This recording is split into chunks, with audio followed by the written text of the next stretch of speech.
நமசிவாய வாழ்க, நாதன் தாழ் வாழ்க, இமைப்பொழுதும் எண்ணெஞ்சில் நீங்காதான் தாழ் வாழ்க. ஓம் நமசிவாய, ஓம் நமசிவாய, ஓம் நமசிவாய. குரு பிரம்மா, குரு விஷ்ணு, குரு தேவோ மகேஸ்வர, குரு சாட்சாத் பரம்பிரம்மா, தஸ்மை ஸ்ரீ குரவே நமக. நெக்ஸ்ட் ஜென் அஸ்ட்ரோ சேனல் நண்பர்கள் அனைவருக்கும் வணக்கம். நான் உங்கள் சங்கீதா ராம்குமார். குரு வக்ர பலன்களை பற்றி நம்ம பார்க்க போகிறோங்க. குரு பகவான் ஆனவர் பார்த்திங்கன்னா இருக்கக்கூடிய கிரகங்களில் முழு சுபத்தன்மையை கொண்டவர் குரு பகவானுங்க. எந்த ஒரு கிரகம் பாதிப்பை கொடுத்தாலும் குருவோட பார்வை அந்த கிரகத்து மேலே பட்டுச்சு அப்படின்னா அந்த கிரகத்தோட கெடுதல் தன்மை கட்டாயம் குறைஞ்சிதாங்க போகும். ஏன்னா அந்த அளவுக்கு குருவோட தன்மை ஒரு முழு சுபத்தன்மையாக இருக்குங்க. இந்த குரு வக்ரம் என்னைக்கு ஆரம்பிக்குதுன்னு பார்த்தோம்னா நிகழும் குரோதி வருடம் புரட்டாசி மாதம் 23ஆம் நாள், அதாவது ஆங்கிலத்துக்கு பார்த்தோம்னா 9/10/2024 4/2/2025 வரைக்கும் குரு வக்ர காலமானது இருக்குங்க. இது திருக்கணித பஞ்சாங்கப்படி நான் சொல்லக்கூடிய நாட்கள். அடுத்து இந்த வீடியோவில் இந்த குரு வக்ர பலன் யாருக்கு சாதகமாக இருக்குது, யாருக்கு சாதகமாக இல்லை, சாதகமாக இல்லாதவங்களையும் எப்படி சாதகமாக மாற்றிக்கலாம் அப்படிங்கிறத நம்ம தெளிவாக பார்க்கலாங்க. குரு எப்படி வக்ரமாகிறாருன்னு பார்த்தா ரிஷபராசியில் குரு பகவான் இப்போ இருக்காரு. காலபுருஷ தத்துவப்படி 2ஆம் இடமான ரிஷபத்தில் இருக்காரு. ரோகிணி நட்சத்திரத்திலையும் ரோகிணி நட்சத்திரத்திலிருந்து கிருத்திகை நட்சத்திரத்துக்கும் வக்ரமாகி போக போகிறாருங்க. பிறப்பு ஜாதகத்தில் இந்த குரு வக்ர பலன் நம்ம எப்படி பார்க்கலாம் அப்படின்னா, பிறப்பு ஜாதகத்தில் உங்களுக்கு குரு எப்படி இருக்காரு, வக்ரமாக இருக்காரா, எந்த சூழ்நிலையில் இருக்காரு, குரு தசை உங்களுக்கு நடக்குதா, இல்லை குரு புத்தி நடக்குதா, குரு அந்தரம் நடக்குதா, குரு சூட்சமம் நடக்குதா, இப்படியெல்லாம் நம்ம பார்த்து அதான் இதற்கான பலன் நமக்கு பார்த்திங்கன்னா ஒரு முழுமையாக தெரியுங்க. இல்லை லக்னாதிபதி வலுத்திருந்து உங்களுக்கு தசை நடத்தினாலும் உங்களுக்கு இந்த குரு பயிற்சி குரு வக்ர காலம் சாதகமாக இருக்கும். இல்லைங்க நீங்கள் சொல்கிறதுலாம் எனக்கு என்னன்னு தெரிய மாட்டேங்குதுங்க அப்படின்னு நினச்சிங்கன்னா நீங்கள் ஏற்கனவே நிறைய பேர் என்னோட தொடர்ச்சியான வீடியோக்களை பார்த்துட்டு எங்கிட்ட கன்சல்டேஷன் எடுத்துக்கிறீங்க. உங்களோட ஜாதகத்துக்கான ப்ரொடிக்ஷன்ஸையும் கேட்டுட்ருக்கீங்க. அதே மாதிரி இப்போவும் உங்கள் ஜாதகத்தை உங்களுக்கு கன்ஃபியூஷனாக இருந்துச்சுன்னா அனுப்பிச்சி வைங்க. ஏதாவது உங்களுக்கு டவுட் இருந்துச்சுன்னா உங்கள் ஜாதகத்தை ஸ்க்ரீனில் தெரியிற வாட்ஸ்அப் நம்பருக்கு அனுப்புங்க. உங்கள் குரு வக்ர காலம் எப்படி இருக்குது, என்ன பலன்கள் உங்களுக்கு நடக்கும், இன்னும் ஃப்யூச்சருக்கு நீங்கள் என்ன மாதிரியான உங்களுக்கு ப்ரெடிக்ஷன்ஸ் தேவைப்படுது எல்லாமே நான் தெளிவாக உங்களுக்கு சொல்லிடுவேங்க. இப்போ நம்ம தொடர்ச்சியாக ஒவ்வொரு ராசிக்கும் இந்த குரு வக்ர பலன் எப்படி இருக்குன்னு சொல்லி பார்க்கலாம். கடகராசிக்காரங்களுக்கான குரு வக்ர பலனை பார்ப்போங்க. கடகராசியில் பார்த்திங்கன்னா புனர்பூச நட்சத்திரத்தோட 4ஆம் பாதம், பூசம் நட்சத்திரத்தோட 1, 2, 3, 4 பாதங்கள், ஆயில நட்சத்திரத்தோட 1, 2, 3, 4 பாதங்கள், ஆக மொத்தம் 9 நட்சத்திர பாதங்கள் இந்த கடகராசியில் இருக்குங்க. கடகராசிக்கு அதிபதி யார் அப்படின்னா சந்திர பகவான். குருவை பொறுத்த வரைக்கும் உங்களுக்கு முழு சுபருங்க. குரு உங்களுக்கு நல்லது பண்ணக்கூடியவர். 6 மற்றும் 9 கூடையவராக இந்த குரு பகவான் உங்களுக்கு வராரு. இந்த 6, 9 கூடைய குரு உங்களோட ராசிக்கு 11ஆம் இடமான லாபஸ்தானத்தில் வக்ரமாகிறாருங்க. இப்போ அதுக்கான பாதகஸ்தானத்தில் போய் வக்ரமாகிறாரு. இப்போ இதுக்கான பலன்கள் எப்படி இருக்கும் அப்படின்னு சொல்லி பார்ப்போம். குரு வக்ரம் 11ஆம் இடத்தில் லாபஸ்தானத்தில் குரு வக்ரம் நல்ல பணம் வருங்க. ஆனால் அதில் எந்த பிரச்சனையும் கிடையாது. ஆனால் உங்களுக்கு அஷ்டம சனியும் இப்போ நடக்குது. அதான் நம்ம கொஞ்சம் மைண்டில் வச்சுக்கிறது நல்லது. ப்ளஸ் ராகுகேது பொசிஷனையும் நம்ம வச்சு பார்க்கும்போது பணவரவு நல்லா இருந்தாலும் கை இருப்புங்கிறது உங்களுக்கு கரைஞ்சிக்கிட்டே இருக்குங்க. அதனால ஏதாவது சொத்துக்களை அசட்டா இல்லை ஒரு கோல்டாக நீங்கள் வாங்கி வச்சுக்கிறது நல்லது. மூதாதையரோட சொத்துக்கள் ஏதாவது இருந்துச்சுன்னா அதில் ஏதாவது ப்ராப்ளம் இருந்துச்சுன்னா அது இப்போ உங்களுக்கு கிடைக்கிறதுக்கான வாய்ப்புகள் ரொம்பவே நல்லா இருக்கு. பொன்பொருள் சேர்க்கை அதிகப்படியான பணம் இருந்துச்சுன்னா அதை தங்கமாகவோ இல்லை ஒரு உங்களுக்கு வீட்டுக்கு தேவையான பொருளாகவோ நீங்கள் வாங்கி வச்சுக்கிறது இல்லை சேமிச்சுக்கிறது நல்லது. காதுகள் ஒரு சிலருக்கு பார்த்திங்கன்னா இஎன்டி சம்மந்தப்பட்ட பிரச்சனைகள் வரத்துக்கான வாய்ப்புகள் இருக்குது, கொஞ்சம் பார்த்துக்கோங்க. ஏற்கனவே நீண்ட நாளாக ஒரு வியாதி இருந்துச்சுன்னா அந்த வியாதி ஆனால் இப்போ குணமாகறதுக்கான வாய்ப்புகள் நல்லா இருக்குது. நிறைய கோயில்களுக்கு போவீங்க, நிறைய தெய்வ காரியங்களில் தர்ம காரியங்களில் உங்களை ஈடுபடுத்திக்குவீங்க.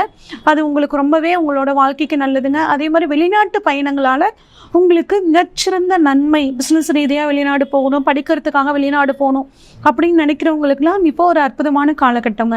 இப்போ குரு 11ஆம் இடத்துலேருந்து தன்னோட வக்ர பார்வையா 3ஆம் இடத்தை பார்க்குறாரு, 5ஆம் இடத்தை பார்க்குறாரு, 7ஆம் இடத்தை பார்க்குறாரு. இப்போ இதுக்கான பலன்கள் என்ன அப்படின்னு சொல்லி வரிசையாக பார்ப்போம். 3ஆம் இடத்துல குருவோட பார்வைப்பட்டனால கம்யூனிகேஷன் ஃபீல்டில் இருக்கிறவங்க கொஞ்சம் கவனமாக இருங்க. ஐடியில் இருக்கிறவங்க ஒரு வேலையை விட்டுட்டு இன்னொரு வேலைக்கு போகணும்னு நினைக்காம இந்த வேலையில எப்படி இன்னும் உங்களோட திறமையை வந்து வெளிக்காமிக்கலாம் அப்படின்னு நீங்கள் பண்ணிங்கன்னா அதில் உங்களுக்கு ஒரு நல்ல ப்ளஸ்ஸாக இருக்கும்.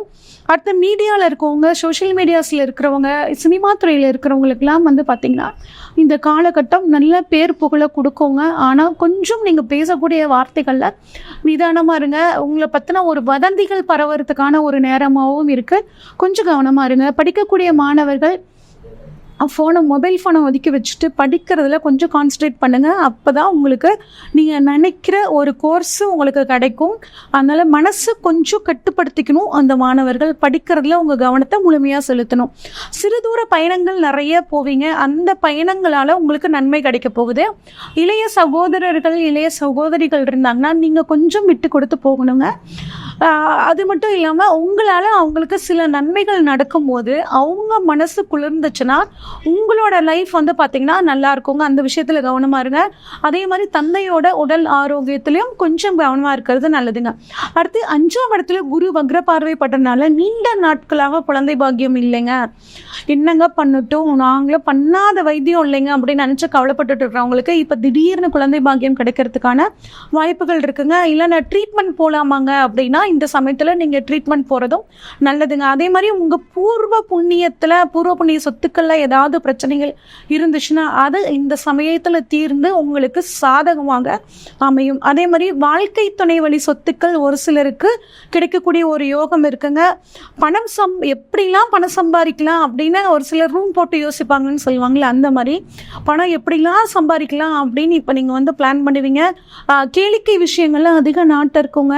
ஆனால் ஒரு சிலர்லாம் பாருங்கள், ஆன்லைனில் ரம்மி ஆடுறது அந்த மாதிரிலாம் பண்ணிங்கன்னா தேவையில்லாமல் சிக்கலில் மாட்டிக்குவீங்க. அந்த விஷயத்தில் கவனமாக இருங்க. மனசு ரிலாக்ஸ் ஆகணும்னா சினிமாவுக்கு போயிட்டு வருது, அந்த மாதிரியான விஷயங்கள் மட்டும் பண்ணுங்கள். தேவையில்லாத தீய சவகாசங்களை இந்த சமயத்தில் நீங்கள் தவிர்த்துக்கிறது நல்லதுங்க. அன்னதானம் இந்த சமயத்தில் நீங்கள் பண்ணக்கூடிய அன்னதானம் உங்களுக்கு மிகப்பெரிய புண்ணியத்தை கொடுக்குங்க. எதிர்காலத்தை பற்றி ரொம்ப இந்த சமயத்தில் சிந்திப்பீங்க. அதே மாதிரி உழவார பணிகள், கோயிலில் போயிட்டு உழவார பணிகள்லாம் பண்ணிங்கன்னா அது இந்த சமயத்தில் உங்களுக்கு ஒரு நல்ல ஒரு சிறப்பை கொடுக்கும். வெளிநாட்டில் இருக்கிறவங்க கொஞ்சம் கவனமாக இருங்க. எனக்கு இந்த வேலை பிடிக்கல, வேணாம், நான் சொந்த நாட்டுக்கே வந்துடலாம் அப்படிங்கிற மாதிரிலாம் யோசிக்க வேண்டாங்க. ஒரு 3-4 மாதங்களுக்கு அப்புறம் உங்களுக்கு எல்லாமே கொஞ்சம் ஈஸி ஆயிரும். அந்த விஷயத்தில் கொஞ்சம் நீங்கள் கவனமாக இருந்துக்கிறது நல்லதுங்க. அடுத்து 7ஆம் இடத்துல குருவோட வக்ர பார்வைப்படுது. கணவன் மனைவி வந்து பார்த்திங்கன்னா எந்த ஒரு விஷயத்தையும் மனம் விட்டு பேசுங்க. 3வது நபர்கிட்ட போய் உங்களோட மனசில் இருக்க குறைய, உங்கள் வாழ்க்கை துணையை பற்றி ஒரு கம்ப்ளைண்ட் பண்ணாதீங்க. அவங்க அதை வந்து சாதகமாக எடுத்துக்கிட்டு உங்கள் குடும்பத்தில் சிக்கல்களை உண்டு பண்ணுறதுக்கான நேரம் இருக்குது. குறிப்பாக பெண்கள் இந்த விஷயத்தில் கொஞ்சம் கவனமாக இருங்க. அதே மாதிரி திடீர் திருமணம் ஆகாதவங்களுக்கு திடீர் திருமணம் ஏற்படக்கூடிய ஒரு அமைப்பு இருக்குது. ஆணாக இருந்தால் பெண்கள்கிட்டையும், பெண்களாக இருந்தால் ஆண்கள்கிட்டையும் தயவு செஞ்சு ஒரு லிமிட்டோட பழகிறது இந்த சமயத்தில் ரொம்பவே நல்லது. இல்லைன்னா தேவையில்லாத சிக்கலில் போய் நீங்கள் மாட்டிக்குவீங்க. தத்து எடுத்துக்கலான்னு பார்க்குறீங்க அப்படின்னு நினைக்கிறவங்க இந்த சமயத்தில் ஒரு குழந்தைய பார்த்து நீங்கள் தத்து எடுத்துக்கிறது, சட்டப்பூர்வமாக தத்து எடுத்துக்கிறது ரொம்பவே நல்லது. ஞாபக மறதியாக ஏதாவது ஒரு பொருளை வச்சுட்டு தேடிட்டு இருப்பீங்க, கொஞ்சம் கவனமாக இருங்க. ரொம்ப நாளாச்சுங்க ஒரு பணம் கொடுத்து வரவே இல்லைங்க, திடீர்னு அந்த பணம் உங்களுக்கு வருங்க. அடுத்து உங்களுக்கு குரு 6 அந்த அதிபதியும் வரனால கொஞ்சம் கடன் வாங்குறது தவிர்க்கிறது நல்லது. அதே மாதிரி வேலை செய்கிற இடத்துல கொஞ்சம் உங்கள் உயர் அதிகாரிகள் சொல்லக்கூடிய விஷயங்களை காதில் வாங்கி அதை நீங்கள் செய்யறதுக்கு பாருங்கள். அப்போ வந்து உங்களுக்கு இந்த வேலையில் ஒரு நல்ல ப்ரொமோஷன் கிடைக்கிறதுக்கான வாய்ப்புகள் இருக்கும். 9வது ஆதிபத்தியமாக இந்த குரு வரனால தந்தை வழி சொத்துக்களில் இருந்து வந்த பிரச்சனைகள் கொஞ்சம் தீரும். கொஞ்சம் மனசை மட்டும் குழப்பிக்காமல் தெளிவாக வச்சுக்கோங்க. பணப்புழக்கம் நல்லாயிருக்கும். சேமிக்கிறது ரொம்பவே முக்கியங்க. ஆராய்ச்சி கல்வியில் இருக்கிறவங்க உங்களோட சூப்பர்வைசர் சொல்லக்கூடிய அந்த வார்த்தைகளை கவனித்து நீங்கள் நடந்துக்கிட்டீங்க அப்படின்னா நீங்கள் சீக்கிரமாக அந்த குறிப்பிட்ட பீரியடுக்குள்ளே உங்களோட தீசிஸ் சப்மிட் பண்ணி நீங்கள் டாக்டரேட்டை வாங்குறதுக்கான ஒரு சூழ்நிலை உங்களுக்கு ரொம்பவே சூப்பராக இருக்குங்க. கோயில், புனித யாத்திரை இதெல்லாம் வந்து நிறைய போகிறதுக்கான ஒரு வாழ்க்கை, ஒரு முறை உங்களுக்கு இந்த சமயத்தில் அமையும்.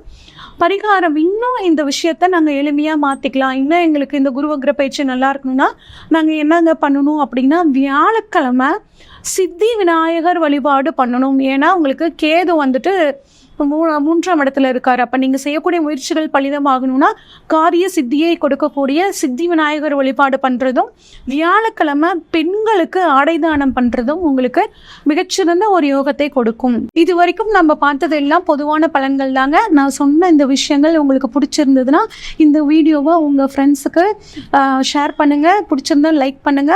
உங்க டவுட் ஏதாவது இருந்தால் கமெண்ட் பண்ணுங்க. அது மட்டும் இல்லாமல் உங்கள் வாழ்க்கையில் எல்லா விதமான சந்தோஷங்களும் கிடைக்கிறதுக்கு எல்லாம் வல்ல இறைவனை பிரார்த்தித்துக் கொள்கிறேன். நன்றி, வணக்கம்.